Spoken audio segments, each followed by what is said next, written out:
Sarah. You okay? Yeah, thanks for having my back. And this week's winner is Golden by Huntrix. How did evil first come into our world to prey on the innocent? The answer varies depending on where you're from and what you believe, and the same is true within fictional universes. In most cases, fantasy stories, especially those that follow the battle between good and evil, will have unique origins for the antagonists threatening everything pure or worth protecting. In K-pop Demon Hunters, the evil force our heroes fight tooth and nail to defeat is the demon lord Gwi-Ma, and although he's built quite a reputation for himself, we still don't know when he first emerged or the events that led to the first hunters rising to defeat him. The first film created a world rich with lore and a long-standing history, and some of the details should be touched on in the sequel. Today's video will dive into these crucial details and the lore expansions we need should Huntrix return to Netflix in another feature film. This is the battle for hearts and minds, a battle for the fans. And what's the biggest battlefield of them all? Number 1. The First Demon War. The Hunters have fought against demons for a century, giving their blood, sweat, and tears to thin the ranks that fill Gwi-Ma's loyal battalions. Through their hard work, the Hunters created the Hun Moon, a net that cradled the mortal world, ensnaring much of the evil that tried to slip through the cracks. By the time Huntrix receives their mantle and become international K-pop stars, they're well on their way to solidifying the Hun Moon for their generation, completing their most sacred duty. At that point, only a handful of demons slipped through the Hun Moon at a time, with their numbers increasing as the Hun Moon dissolved. Those increasing numbers show as waves and hordes. Huntrix quickly became overwhelmed as dozens and even hundreds of demons swarmed them from every direction. I can't help imagining how hard it must have been during the first war with Gwi-Ma and his supporters, as they freely roamed the world. The first Hunters didn't have the Hun Moon to help them suppress the waves of demon attacks, and before its creation, stopping Gwi-Ma might have felt like an impossible task. Inspiring hope in others seems like their only saving grace because without hope, they might not have had the strength to persevere and create the Hun Moon in the first place. Stealing our souls and channeling strength back to their king, Gwi-Ma. Number 2. Demon Realm Hierarchy. Gwi-Ma is the demon behind it all. There's no doubt that he's the one pulling the strings and that the other demons answer to him, be it out of fear or genuine loyalty. He stands above the rest as a creature of flame and ash, forcing lesser demons to climb a mountain's worth of stairs to stand on the same level as him. From that space, he can see all, picking out any of his followers from the crowd that's always cowering below him. It's a terrifying image, and it parallels the cliché king sitting on his throne forcing his subjects to kneel at his feet. However, Gwi-Ma isn't the only demon in his realm, and he's not the only one with unique powers and abilities. Although the first film doesn't touch on the subject often, there are different classes of demons with distinctive traits and skills. Obviously, we have Jinwoo and the Saja Boys, who appear to be former humans who lost their souls to Gwi-Ma. Although they have demonic appearances and abilities, they still maintain many human features. Then there are other demons who look entirely supernatural, like the faceless creatures that attack Huntrix atop the subway train, or the water demons who Jinwoo summons in the bathhouse. With multiple demon types, it makes sense for them to have a social order or hierarchy, forcing each group to fight their way to the top. Water demons! Oh, great. My favorite. Get rid of the hunters. Then you can eat all the souls you want. Number 3. Rumi's Demon Lineage. Aside from the different types of demons and a few of their abilities, we don't know what they're capable of or what their lives are like once they join Gwi-Ma. We can say with certainty that some demons once lived as humans, as Jinwoo once made a deal with Gwi-Ma to escape poverty, only to lose his soul down the line. However, his life as a follower of Gwi-Ma is a mystery. Does demonkind operate like humans on Earth, with a society and jobs that require demons to fill each role? Do demons have families? That last question is fundamental because Rumi has demon blood. We learn early on that Rumi's not only a hunter like her late mother, but she's also half demon like her mysterious father. The film doesn't touch on her father's identity or what happened to him, and I suspect that Rumi grew up with the question pushed to the back of her mind. Celine did everything in her power to hide Rumi's markings and taught Rumi to despise them in the process. Her self-loathing and shame became so great that the markings overtake her body, temporarily damaging her voice.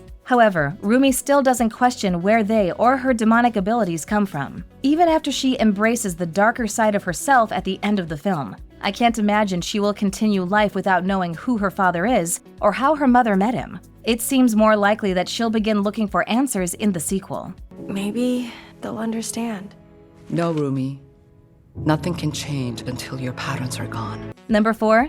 Jinu's mystic connections. While I do believe Rumi's father will be on the forefront of her mind during the sequel, his fate won't be the only question she's seeking answers to. She created quite the bond with Jinu during their last adventure, with the musician showing her that the world's not as black and white as she had believed. He was one of the few people with whom she could be her authentic self, and that vulnerability allowed them to form a genuine connection. While I can't say if they would have had a romantic relationship, the story seemed to be leading that way, until Jinu recovered his soul and gave his life to protect Rumi. No one can blame him for protecting the person he cared about. It showed that he learned from his past mistakes and that, once given his free will, he chose to put another person's well-being above his own. That's some serious character development, and it meant he could rest easy knowing that he could change, even though Gwi-Ma believed he was no better than a monster. All of this culminated in a breathtaking moment where Jinu gives Rumi his soul, which she uses to power up her final battle with Gwi-Ma.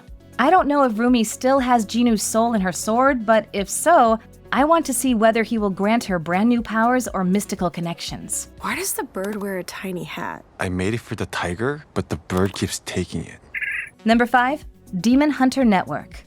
On the topic of magical connections, I can't be the only one who found it strange that Huntrix and Celine are the only hunters in the film. I know a new trio arrives with every generation to protect the Hun Moon, but that doesn't mean the other hunters magically disappear. It's not like they're unsung heroes either, or legends who people only hear about through vague stories. They're famous performers and celebrities with thousands of fans worldwide. If they went missing, then it would cause a serious stir. We see this firsthand with the Sunlight Sisters. The fans refer to Rumi as royalty, born into the industry to take over where her late mother left off. Everyone knows who her mother was and that she died, making Rumi's rise to stardom a hot topic. With that in mind, I can only assume that there are a handful of older hunters scattered to the wind, maintaining their public image and protecting other areas of the world from harm. The sequel should touch on this topic, and even introduce some of the older hunters Huntrix might have learned from. It is your voices, your song, that will create the Golden Hunmoon. Yes, Celine. Number 6. The power of music.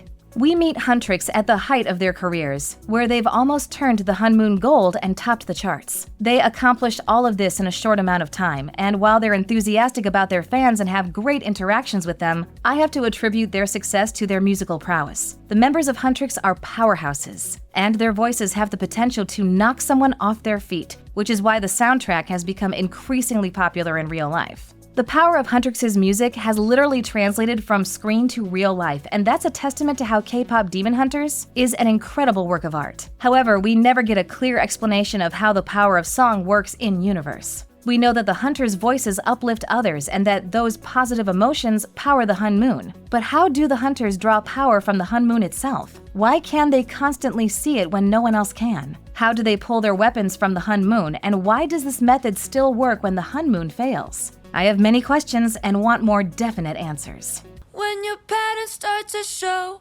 I see a pain that lies below. Most of this information might feel like unnecessary exposition that bogs down the main plot, but most fans comb through the first film searching for the smallest tidbit of lore. The first film was perfect for showing us the world and introducing the characters, their inner conflicts, and the high stakes if they fail. So the sequel could narrow the scale of its story, taking Huntrix on a walk through the past as they uncover the history of their predecessors to better understand the Hun Moon, their connection to it, and how to manipulate that connection to stop demonkind, once and for all. Do you think an adventure through the past could be Huntrix's next adventure? What part of the lore do you want to know more about? Let us know in the comments below. We just wanted to stop by and congratulate our Hoopes on their debut. Thanks for watching. If you enjoyed this video, hit that like button. Subscribe to our channel and turn on notifications to stay updated on our uploads. A problem with your voice. Yes, so we need one of your awesome tonics, something that will work super fast. Okay.